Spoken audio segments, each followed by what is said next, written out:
आदाब, नमस्कार, सत श्री अकाल।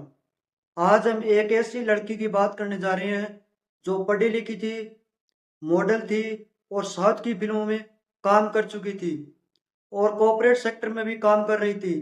लेकिन शादी के सिर्फ 5 महीने बाद ही उसकी मौत हो जाती है। मौत से एक दिन पहले उसने अपनी सहेली को एक मैसेज किया। उस मैसेज में उसने लिखा, मैं फंस गई हूँ, तुम मत फंसना। अभी ज्यादा बात नहीं कर सकती, जब सही समय आएगा तो बात करूंगी। अगले ही दिन रात को वह अपनी माँ को फोन करती है और कहती है अब सही नहीं हो रहा है। लेकिन इससे पहले कि वह अपनी माँ को पूरी बात बता पाती, फोन कट जाता है और कुछ ही देर बाद खबर आती है कि वह अब इस दुनिया में नहीं रही। हाँ जी, आज हम बात कर रहे हैं ट्विसा शर्मा की। ट्विसा शर्मा मूल रूप से उत्तर प्रदेश के नोएडा की रहने वाली थी। उन्होंने पहले बीबीए की पढ़ाई की और उसके बाद एमबीए किया। पढ़ाई के दौरान उन्हें महाराष्ट्र शहर के अंदर एक मौका मिला और वह मिस पुणे चुनी गई। यह उनके जीवन का बहुत ही बड़ा बदलाव था। परिवार मिस पुणे चुने जाने की खुशी में बेहद ज्यादा बहुत ज्यादा खुश था। यहीं से ट्विसा के मन में मॉडलिंग करने का विचार आया। उन्होंने मॉडलिंग शुरू की और धीरे धीरे उन्हें साउथ की फिल्मों में काम करने का मौका मिलने लगा। बताया जाता है कि करीब 4 फिल्मों के अंदर उन्होंने काम किया। इसके बाद उन्होंने अपने कैरियर की दिशा को बदला और कॉर्पोरेट सेक्टर में काम करने लगी। और कॉर्पोरेट सेक्टर के अंदर उन्होंने मैनेजर के पद पर काम शुरू किया। दिल्ली और मुंबई जैसे शहरों में भी उन्होंने काम किया। इससे भी इस परिवार के लोग कहते हैं कि आपकी शादी की उम्र हो चुकी है, शादी कब करोगी। इस तरह की बातें परिवार के लोग करने लगे। अगर पहले से कोई लड़का है तो बता दीजिए।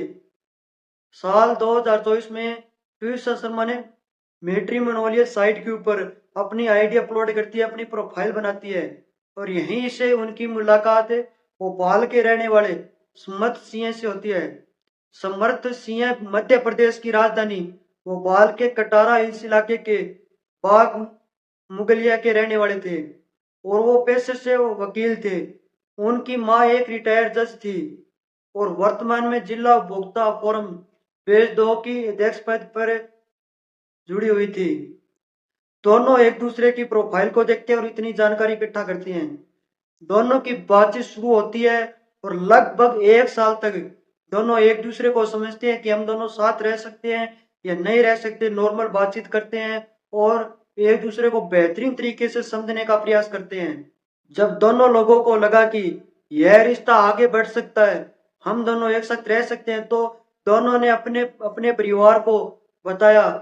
परिवार की मुलाकात हुई और दोनों परिवारों ने इस रिश्ते को मंजूरी भी दे दी। इसके बाद 12 दिसंबर 2025 को दोनों की शादी बड़े ही धूमधाम से होती है। ट्विसा के माता पिता ने अपनी बेटी की शादी अपनी हैसियत के अनुसार सब कुछ दिया। जितनी उनकी हैसियत थी उससे भी ज्यादा वो अपनी बेटी को दिया। गाड़ी, नगद और दहेज में जो भी संभव था वह सब कुछ देने का प्रयास किया। जनवरी 2026 तो एकदम बिल्कुल सही सामान्य चल रहा था। लेकिन जैसे ही फरवरी 2026 आती है तो घर का माहौल बदलने लगता है और पति और पत्नी दोनों में मनमुटाव की स्थिति बनने लगती है। और बताया यह भी जाता है कि पति का व्यवहार भी बदलने लगा। और फिर आती है 11 मई 2026 का दिन। इस दिन ट्विसा अपनी सहेली को इंस्टाग्राम पर मैसेज करती है, मैं फंस गई हूँ, तुम मत फंसना। अभी ज्यादा बात नहीं कर सकती, सही समय आएगा तो बात करूंगी। इस तरह की बात उन्हें अपनी सहेली को इंस्टाग्राम पर मैसेज करके बताई। और इसके बाद अगले दिन 12 मई 2026 को ट्विसा ब्यूटी पार्लर जाती है। जब वह वापस घर लौटती है तो रात के करीब 10:05 का समय होता है। इसी समय वह अपनी माँ को फोन करती है और कहती है अब सही नहीं हो रहा है। लेकिन इससे पहले कि वह अपनी माँ को पूरी बात कह पाती, बताया जाता है कि उसी समय उनके पति वहां आ जाते हैं और फोन कट जाता है। माँ के बार बार प्रयास करने के बाद भी फोन नहीं मिलता है। करीब 10:20 पर ट्विसा की सास का फोन आता है। वह कहती है कि ट्विसा को सांस लेने में दिक्कत हो रही है और उन्हें एम्स भोपाल ले जाया जा रहा है। यह बात उन्होंने ट्विसा की मां को बताई, लेकिन जब परिवार को पूरी जानकारी मिली तो पता चलता है कि ट्विसा अब इस दुनिया में नहीं रही। उनके गांव वालों को यह पूरी जानकारी मिली थी। ट्विसा के परिवार को इस मौत पर शक होता है और 13 मई 2026 को परिवार भोपाल के कटारा हिल्स पुलिस स्टेशन पहुंचता है और आरोप लगाता है कि उनकी बेटी की हत्या हुई है। परिवार इंस्टाग्राम चैट और अन्य सबूत भी पुलिस को दिखाने की कोशिश करता है, लेकिन आरोप की शुरुआत में ही पुलिस ने इस मामले की गंभीरता से नहीं लिया। फिर 15 मई 2026 को एम्स भोपाल के पोस्टमार्टम रिपोर्ट आती है। रिपोर्ट में कहा जाता है कि ट्विसा की मौत फांसी लगने से दम घुटने के कारण हुई है और इसमें एक बेल्ट का इस्तेमाल किया गया है। लेकिन परिवार इस रिपोर्ट से संतुष्ट नहीं होता। इसके बाद 17 मई 2026 को ट्विसा का परिवार भोपाल के मुख्यमंत्री आवास के सामने धरने पर बैठ जाता है और बेटी के लिए इंसाफ की मांग करता है। सोशल मीडिया पर काफी तेजी से हैशटैग ट्रेंड होने लगता है, जस्टिस फॉर ट्विसा, और यह मामला पूरे देश में चर्चा का विषय बन जाता है। और पहले तो मुख्यमंत्री गौर नहीं करते, बाद में अपने एक अधिकारी को, एक काम करने वाले पास में रहने वाले अधिकारी को भेजते हैं, इंसान को भेजते हैं कि आप उनसे बात करके हो क्या कुछ मामला और वो क्या चाहते हैं। परिवार की इसमें 3 मांगे थी।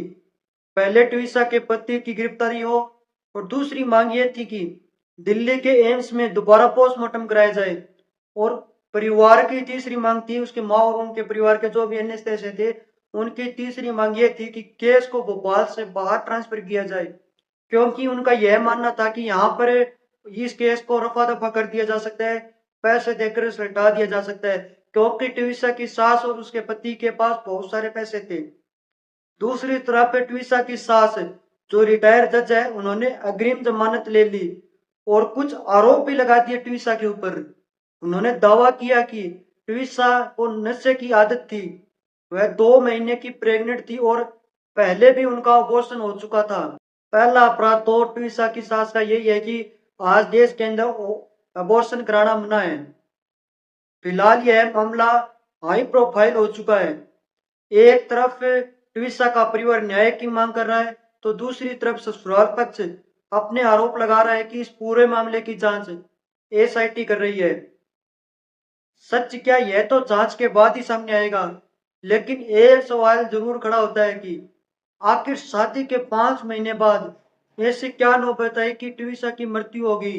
दोनों ने अपनी मर्जी से शादी की। पहले 1 साल तक लगातार उन्होंने एक दूसरे को समझा कि हम दोनों साथ रह सकते हैं या नहीं रह सकते, हमारा रिश्ता चल सकता है या नहीं चल सकता।